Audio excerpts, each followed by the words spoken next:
السلام علیکم۔ دیکھیے، اگرچہ کہ قرآن مجید نے اللہ کے پیغمبر صلی اللہ علیہ وسلم کو خوشخبری سنانے والا اور خبردار کرنے والا بتایا ہے، لیکن یہ بھی تو ایک حقیقت ہے نا کہ قرآن مجید ہی میں اللہ کے احکام بھی موجود ہیں۔ قرآن مجید ہی میں ہم کو نماز پڑھنے اور زکوٰۃ دینے کی تلقین کی گئی ہے۔ تو یہ سب کیا ہے؟ یہ در حقیقت اسی خبردار کرنے اور خوشخبری سنانے کے مختلف پہلو ہیں کہ اگر تم اللہ کے بتائے ہوئے طریقے کو اختیار نہیں کرو گے، اور وہ طریقہ یہ ہے، تو پھر تمہارے لیے اللہ کی پکڑ ہے، اور اگر تم اس کے راستے کو اختیار کرو گے، اس راستے کو جو اس نے ہمیں بتایا ہے، تو پھر تمہارے لیے خوشخبری ہے۔ اسی میں جو خوشخبری بیان کی گئی ہے، اس کو قرآن میں بھی بعض اوقات ثواب کی شکل میں ایک دو جگہ پر بیان کیا گیا ہے کہ اگر تم کوئی بھلائی کرو گے تو تمہیں اس کا 10 گنا اجر ملے گا، اور اگر تم برائی کرو گے تو اس کا اتنا ہی وبال تم پر پڑے گا جتنا کہ وہ گناہ ہے۔ یہ بات قرآن میں بیان کی گئی ہے۔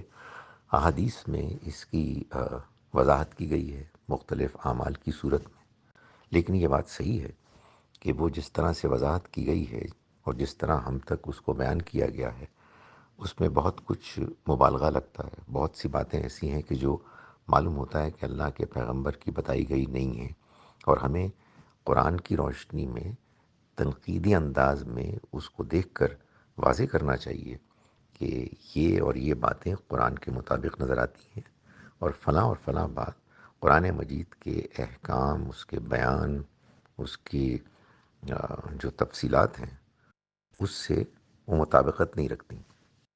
یہی معاملہ قرب قیامت کے احوال کا ہے۔ قرآن نے اس کے بارے میں صرف یاجوج و ماجوج ہی بیان کیا ہے کہ ان کی آمد ہوگی اور ایک ہلچل مچے گی، اور بنیادی طور پر اس بات سے لوگوں کو روکا ہے کہ وہ یہ معلوم کرنے کی کوشش کریں گے قیامت کب آئے گی۔ تو یہ تنقید آپ کی بالکل بجا ہے کہ احادیث میں جس طرح سے تفصیلات بیان کی گئی ہیں قیامت سے پہلے کے واقعات کی، وہ قرآن مجید کے بیان سے مطابقت نہیں رکھتی۔ تو ہم اسی کی روشنی میں اس طرح کی باتوں پر تنقید کریں گے اور لوگوں کو تنبیہ کریں گے کہ دیکھو، قرآن کا بیان ایک طرف ہے، اور جو احادیث کے نام پر ہمیں باتیں بتائی جا رہی ہیں جس میں لوگوں کا بہت زیادہ اشتغال ہے، وہ ایک بالکل مختلف بات کر رہی ہیں۔ تو یہ کام ہم کرتے رہیں گے۔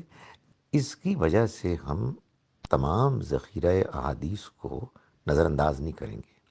انہی احادیث میں بہت سی قیمتی باتیں ہیں، اللہ کے پیغمبر کی اخلاقیات کے بارے میں، اللہ کے پیغمبر کی عبادات کے بارے میں، آپ کا اسوہ حسنہ، یہ سب کچھ اس علم کے ذخیرے میں موجود ہے کہ جو حدیث کے نام پر ہمارے پاس موجود ہے۔